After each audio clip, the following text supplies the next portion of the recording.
it's getting, it's some, well, anyways, maybe we could just put it on our future agenda to talk about that. Okay. So basically, it would just be a recommendation. Can the CPC actually acquire a That was property? exactly what I was going to ask, Jonathan. Thank you. I think I you meant meant the say trust. CPC, but I meant trust. Oh, okay. I meant the Okay. trust. Can you hear me now? Yeah, the Yeah, I'm Affordable sorry. Housing Trust. So, okay, Yeah. sure, we can have that discussion. Definitely. Okay. Yeah, anything so else? I'm sorry. I meant a recommendation to the CPC, but to fund the trust. So maybe the appropriate time for that is when they put out their call for updating priorities, right? Yeah. So it would be before August, we should have that discussion. Mm-hmm. Absolutely. That sounds good. Okay. Anything else, gentlemen? Well, yeah, I'd like to first make a request that this item that continues on our agenda not be labeled affordable housing. If it can be more generally just about housing, or maybe housing production. I don't know. That's just like a semantic request on my part. I got just a couple of things that I'd like to discuss, if you don't mind, having to do not with affordable housing, but with housing. Yeah. A couple of things in the future that I was looking in the bylaw, or that I noticed in the bylaw that we might want to take a look at, having to do with the I zones. We have regulations in the bylaw that allow industrial buildings in the I zone to be built up to 4 stories. But we have several residential uses that are either by special permit or by right in those same districts. And I was wondering why we wouldn't consider allowing those to be built to 4 stories. Another thing that in the I zone that was a question mark for me was that we allow mixed use by right in the I zone, not the I2, but in the I zone. But we do not allow multifamilies at all, a multifamily project there at all. So I'm hoping maybe we can look into that in the future and have a discussion around that. The second thing I want to talk about is quickly, I'll try to make it quickly, but I've got a little thing that I'd like to read to you guys because I did a little research, and it has to do with basically with creating, we're creating more than one unit on a lot, on a residential lot. It's something that we're updating, that we've been updating, and now it seems like the 3rd year in a row to get all the language right in the bylaw so that we basically are allowed 2-family and an ADU on a lot by right. I was recently, in a conversation with a friend who's got 2 kids. Well, a kid and the kid's husband. She has a daughter and a husband that just took a building course, building a home, right? Like building housing, house course, and the high performance housing, the whole thing. And they want to start a business, and they thought that maybe they could start by building a small house. They want to build something bigger than 900 square feet on their lot. And so we got into the conversation about how you do this, right? Which brings up as an aside this notion that we don't have any kind of instruction for regular people who would like to do such a thing to direct them through the town process of how to go about getting approvals and the rest of it. It might be something that can come out of this board, I'm not sure.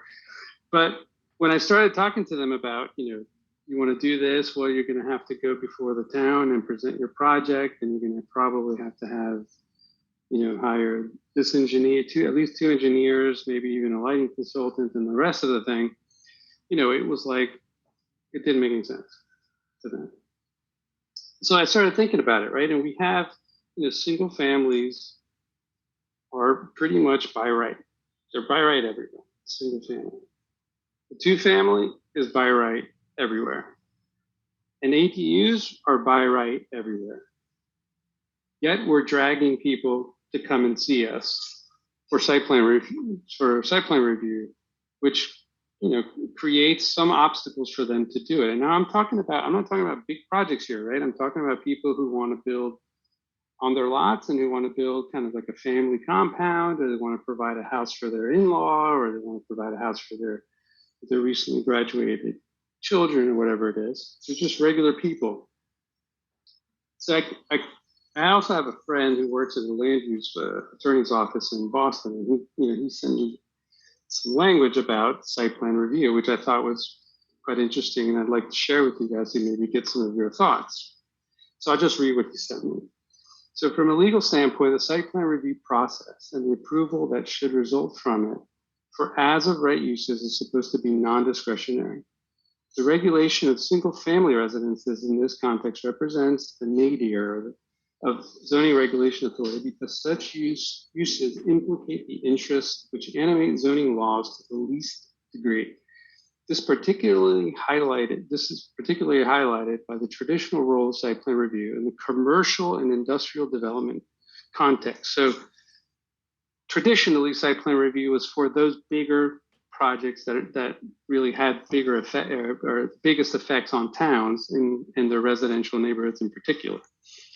So typically and traditionally, site plan review, quote, establishes criteria for the layout, scale, appearance, safety, and environmental impacts of commercial, this is emphasis, commercial and industrial development in an attempt to fit larger projects into the community. Now, this is from case law. So St. Botolph Citizens Committee versus Boston Redevelopment Authority at 99. The application of site plan review to any residential use, therefore, is something new and different from and an expansion upon the historic use of this non-statutory mechanism to, quote, fit larger projects into the community. That's part of the decision. So this is not part of the decision. Indeed, in many cases, the site plan review provisions of some zoning bylaws implicate substantive due process and equal protection provisions of the Massachusetts Constitution, particularly when it comes to an as-of-right residential use. A board's unfettered site plan review authority over as-of-right uses is also difficult to square with several appeals court decisions and Supreme Judicial Court cases, as well as the uniformity of Chapter 48. The application of site plan review to residential uses neither bears a relationship to legitimate governmental considerations, i.e. community health, safety, and welfare, nor could an impartial lawmaker logically believe that the classification would serve a legitimate public purpose that transcends the harm to the members of the disadvantaged class. So I hope you understand what, It would be extremely helpful if you could share this text. Yeah, I'll send you this text. Sure. Particularly for Kim's record too, because yeah, sure. So for example, he makes an example here of larger houses are already typically regulated. And I think it's interesting that he wrote about larger houses because what we're talking about is larger development on a smaller lot, right? So these lots, they can never build more than what's allowed by zoning on their lots. Yet you can fill that same lot with one house that's the size of what would potentially be 3. So just to kind of understand I don't know if it's irony or just the reality of the context of the situation. So anyway, for example, larger houses are typically regulated by the dimensional regulations of cities and towns as to front, rear, and side setbacks, limitations on height, minimum lot area, and lot coverage and floor area ratio. We don't have floor area ratio, which have the virtue of not treating larger single-family uses any different than any other single-family use in the municipality. So these are all by right uses, right, that he's talking about.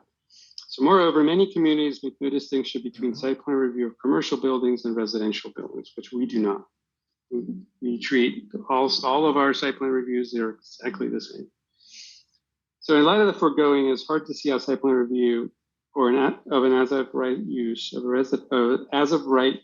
a residential use in a residential district that meets all of the dimensional criteria of that zone can be subject to any kind of site plan review that seeks to further regulate or condition the structure or use in any substantial manner.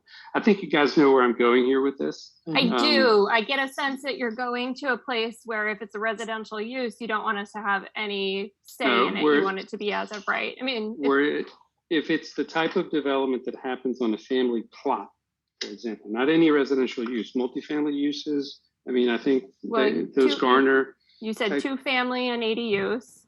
and Right. an ADU. That's it. That's the type of project that would happen on a typical family plot. Yeah, I think we'd have to think about that because we've had this discussion in creating it's just, I'd like to read what you have provided and digest it a little bit more. It's a lot to take in just from an oral summary. But as we've tried to make 2-family and ADUs by right, we've had a lot of discussion about, how it relates to, and I know this is like a volatile word, but the character of the rest of the community. And what its impacts are to on-street parking or sewer and water and utility connections. So I think we'd have to read through it and give it some thought, Pedro. Sure. And that's the whole point here. Can I jump in? Can I jump in for a second? Sure, go ahead, John. I mean, it seems to me that it's a really good point that Pedro's making, and we have all of those things controlled. Lot coverage and setbacks and all of that, and what you All right. can build and height.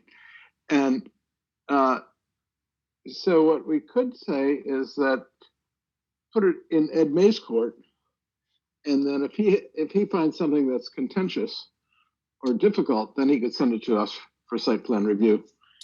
But it doesn't seem like every single project has to go through site plan review, because as we learned, site plan review is appealable. And I think one of the reasons that we have site plan review on that, Pedro, is that there was pushback about ADUs from neighbors, and they wanted some public process because someone was going to build something in their backyard. Yeah, these are hard decisions for us, right? Because, and I don't mean for us on the board. I think for us as a community, because this is basic human right, housing. It's what I consider a basic human right, and what we're doing, what we're not allowing, and it's really interesting. I just got this article from the Globe that was sent to me from, I believe, a guy in Berkshire that speaks to this exact issue. I won't read it, but the first paragraph is fascinating. But we have all of these procedures and policies in place that are from another era. I mean, what we want more is infill housing, but we have all of these procedures that really kind of, I don't want to say prevent it, but make it really difficult to do. Mm-hmm.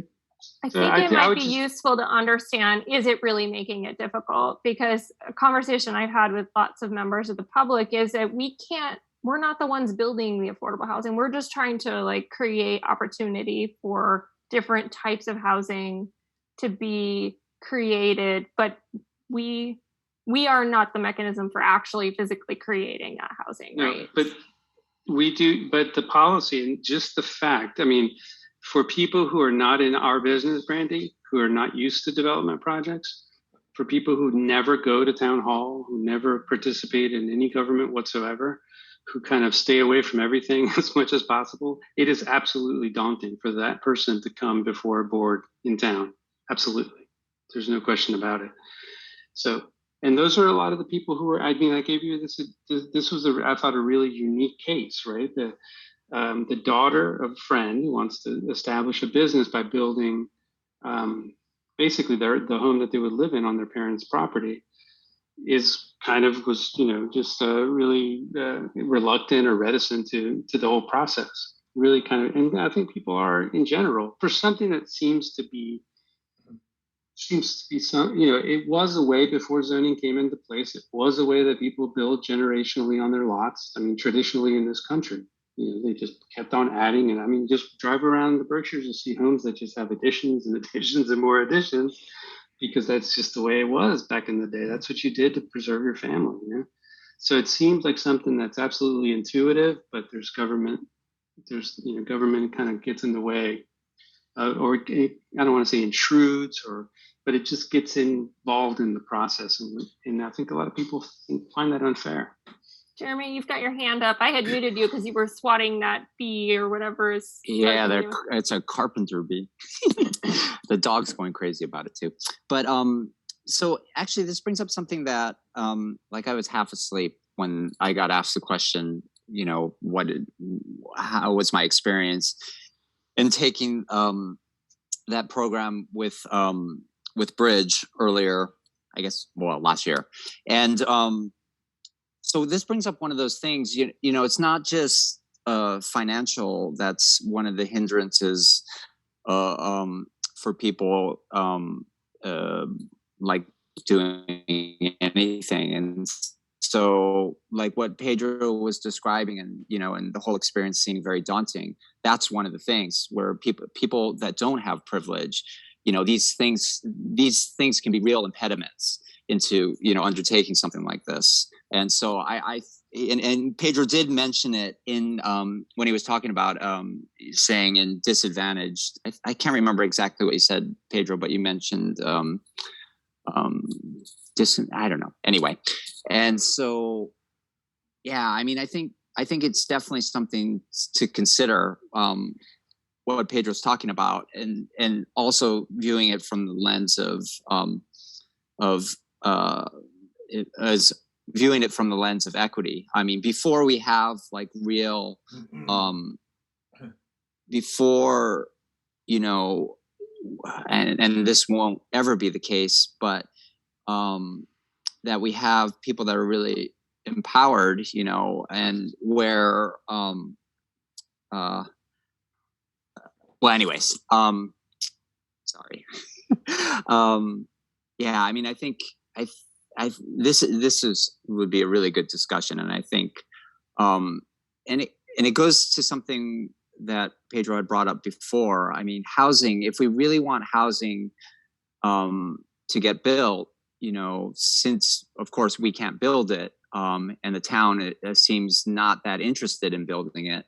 The only way that we can facilitate it getting built is to, you know, is through zoning. And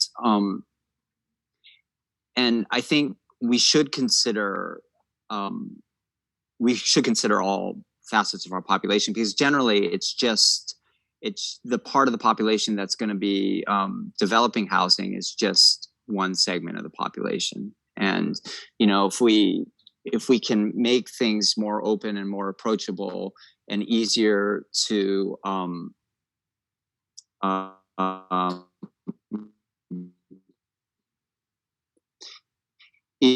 navigate. There's been discussions, and I think a number of different places, about some sort of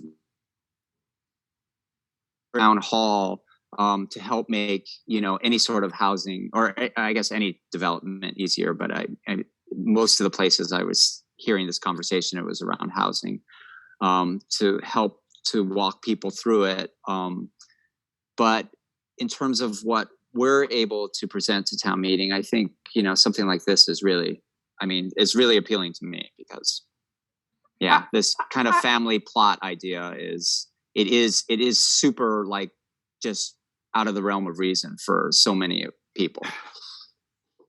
You know, back before zoning, there weren't real estate investment trusts who were buying up properties and developing them either. So I hate to be the negative voice, because I really support what you're saying, Pedro, but I just want to caution that we don't open it up for one segment of the population, and in fact, open it up for commercial development that would be unsupervised, if you will, even to the extent that we can with site plan review. And I wonder if, rather than throwing out site plan review, we could do something, you know, to help streamline it for those people who have difficulty navigating, even reducing the costs, or even eliminating the costs in certain circumstances, or something of that sort. But I do think it's something that we should consider, but I just also think we need to make sure we don't open up side effects that we don't intend to open up. And site plan review is essentially a conservative vehicle. I mean, it's basically, you know, it's intended that way. I think. And so I think we need to figure out how to make it work for us if it's going to work. If we're going to have this conversation, I think we need to frame it in terms of what's the objective, and then what are the approaches that can be taken that are within the realm of the sport. I think we are skilled at talking philosophically for many hours. I would just want to think about it in terms of what can we actually achieve, and try to identify a path forward, rather than going round and round. And I think we should be careful about how we characterize the construction process. I think there are a lot of really wonderful organizations in our community that are building a variety of different housing types, and we've reviewed that data previously as far as how much affordable housing has been built. If we're talking about, me or my neighbor building an ADU for their mother-in-law, and trying to make that more accessible, I think Malcolm raises an excellent point about just understanding the unintended consequences that may raise. So let's think about this in terms of what would our objective be, and then we can kind of work through it. And Pedro, I mean, as far as people who are thinking about starting a business, I mean, isn't this kind of part of the business that they would have to do? I mean, from town to town to negotiate, each town's bylaws. And well, generally a builder doesn't do that. Generally, it's an engineer, design professional. They get hired to do that. The builder, they do pull permits, but that's not going before a board that's in presenting a project. It's totally different. So anyway, if I could just say two things to some of these comments, and then we can put it to bed, Brandy. The idea of unintended consequences, again, I'll re-emphasize that we have all the bylaws in place to avoid those unintended consequences. And what I'm talking about here are by uses that we have determined are by right. All of them, with the exception of building a single family home in an industrial district, which you can't do. Everything else is by right. So we're talking about by uses that we say you can do here. Okay, I just want, as you think about this for the next couple of weeks, I think you guys got the article I sent you guys from the governor of Vermont, who's rejecting a land use policy bill that's going around in Vermont because, again, it doesn't address the process. So I'm not, when we talked about the special permit moratorium, you guys asked me, has this been done anywhere before? Well, maybe that wasn't done anywhere before. Maybe what we're talking about here hasn't been done anywhere before, but there are people who are noticing and recognizing that some of the procedures that municipalities have in place are impediments. And Brandy, to what you say, or you keep saying and bringing up the word affordable housing. That's not really what we're talking about here. We're talking about providing people who can provide houses for their grandparents or for their son and daughter, or who might want to provide a unit for some member of the community. We're not talking about, this is why for me, this conversation is more important to be framed around the whole housing picture, because we have such a humongous need. And affordable housing is only a small niche of that need. Yeah, I mean, my reason for framing it around affordable is that has been what we've been historically focused on. As far as, market rate housing, I think we just have to be perfectly honest about the square foot building costs. And that alone is going to be something that we have zero control over. And that alone is going to exclude certain groups of people. I mean, that is not anything we're going to be able to solve. But that's not what, I don't think that what I'm talking about has that intention. It just has the intention of providing opportunities for people. We talk about this quote unquote disadvantaged class, and I hate that term, but there's a lot of people within, a sort of a class that's not comfortable dealing with governmental agencies or entities for whatever reason, who have the skills to build. And I think my friends' kids are an example of that. They've got the skills to do it themselves. they've got a mill, they can saw their own lumber, they can do the whole thing. So cost for them is not an issue. It's other things. Anyway, I'll send you guys this article. Maybe we can have a further discussion in the future. Yeah, and when you send it, if you want to frame it in terms of, what you think that discussion is, just a little more focused if it's not affordable housing, and what the objective would be. If it's to reduce regulatory burden on a certain type of housing, then, if you can frame it that way, please do so. Okay. All right. Jeremy, your hand is up. Is that intentional? Yeah. So this is just going to Malcolm's concerns. And so this is one of the things with why I'm so interested in the town acquiring properties when they become available. And it would be better the town than the trust, because then, to Pedro's point, it could be used for whatever housing or whatever the town sees fit to do with it. But it helps to remove some of that speculation, right? Because, the town gets to decide rather than, a property becomes available and then it just goes to the highest bidder, Well, if the town's going to start competing for houses, then that's just another force in the market, force in the supply chain. But it's another force in the supply chain. But the town can then, on the demand side. But then the town can also subsidize too, and so it doesn't mean that like the end result, who it gets to, is feeling that, right?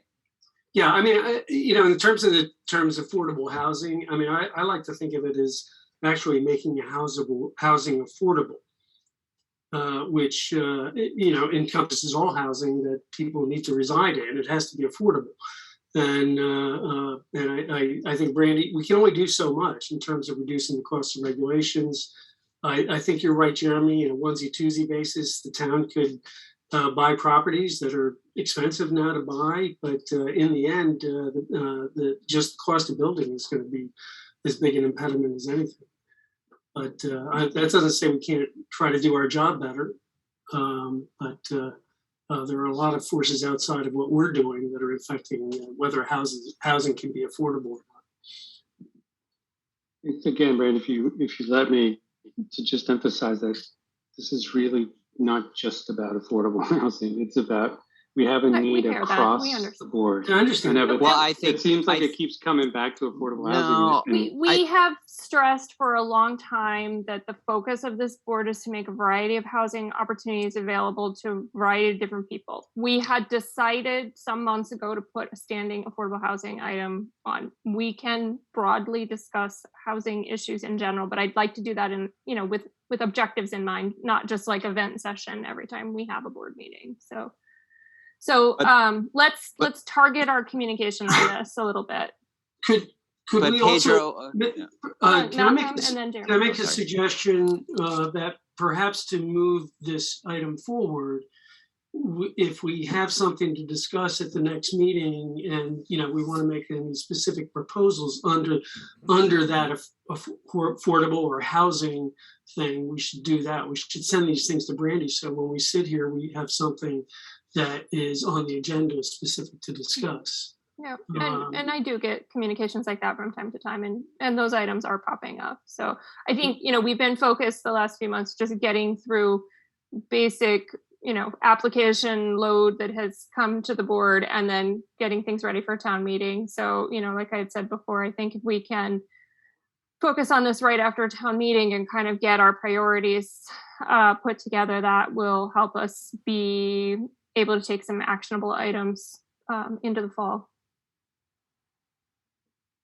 Cool. Jeremy, you had one more thing?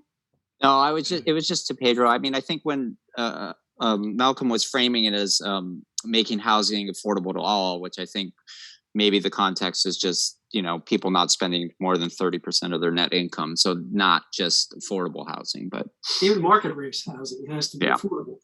Yeah, to somebody. Yeah. And so, yeah. All right, great. So Pedro, thank you for sharing out some information to us, and we can take this up. I don't know if it'll be the next meeting, but the meeting after that.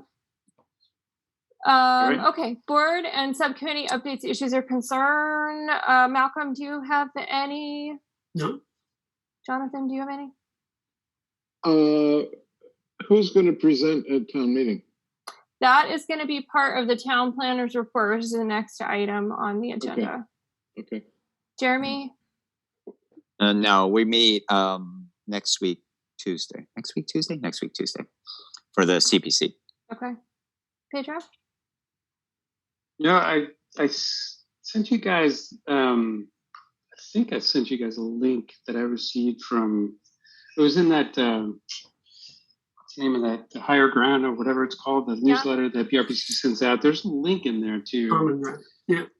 There's a link in there to a document that they put together on ADUs, and there's several other things, but the ADU one's worth taking a look at. It could, if we decide in the future that we want to put together a sort of checklist for the town or something like that to help people through this process, it could be a guideline for us. Okay. I thought that was good. Yeah, should check it out. I did send Chris an email that I got from Chris Lee out of somewhere in the Pioneer Valley, who does tiny houses and or maybe tiny houses and ADUs. I've never met him, but what he does to support his business is he basically goes around and he's doing stuff in Maine and New Hampshire and Massachusetts, where he goes into a town, obviously looks at the bylaws, and then he holds public meetings to explain the process. And and obviously to sell his work, but that might be something that somehow we could get him here. I'm sure he'd love to come here. Yeah, sure. No, I remember you sending that around.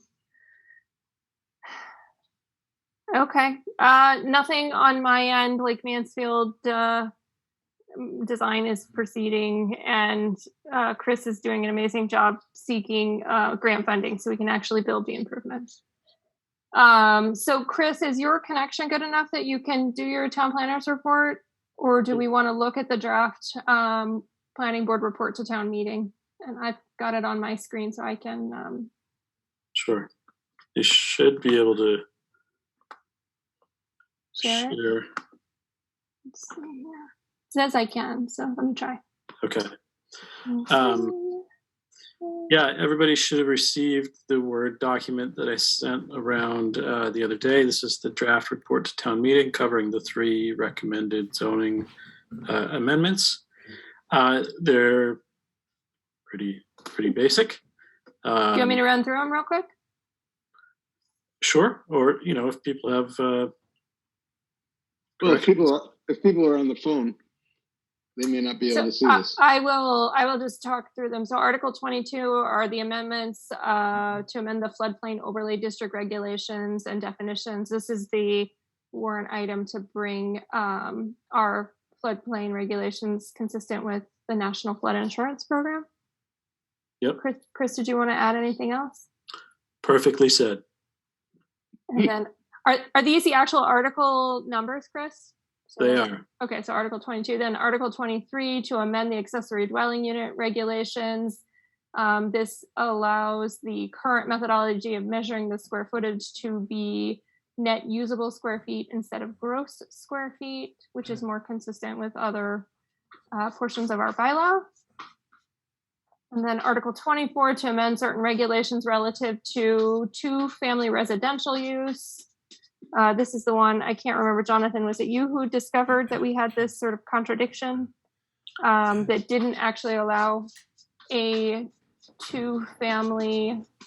It came up, Jonathan and I were talking, and then I had an applicant questioning it. And then in the course of the planning board discussing it, Malcolm said, wait a minute, we did this again in 2019. So I tried to incorporate that amendment also into this discussion. In any case, I hope that once this one passes, the internal inconsistencies will be dealt with, and then Pedro will be ready just to toss it to the side. No, I'm just kidding. As soon as we're done fixing it, we'll fix it again. No, but I think this addresses all of the inconsistencies that we found so far, and tracks with what this board has been trying to achieve since publishing the master plan. So we've got these 3 articles. They're not very complicated. And Jeremy and I have already been reelected, so we don't need to be featured at town meeting. Malcolm, are you going to be back in time for town meeting? Oops. He's muted. He is muted. I mute myself now. I am.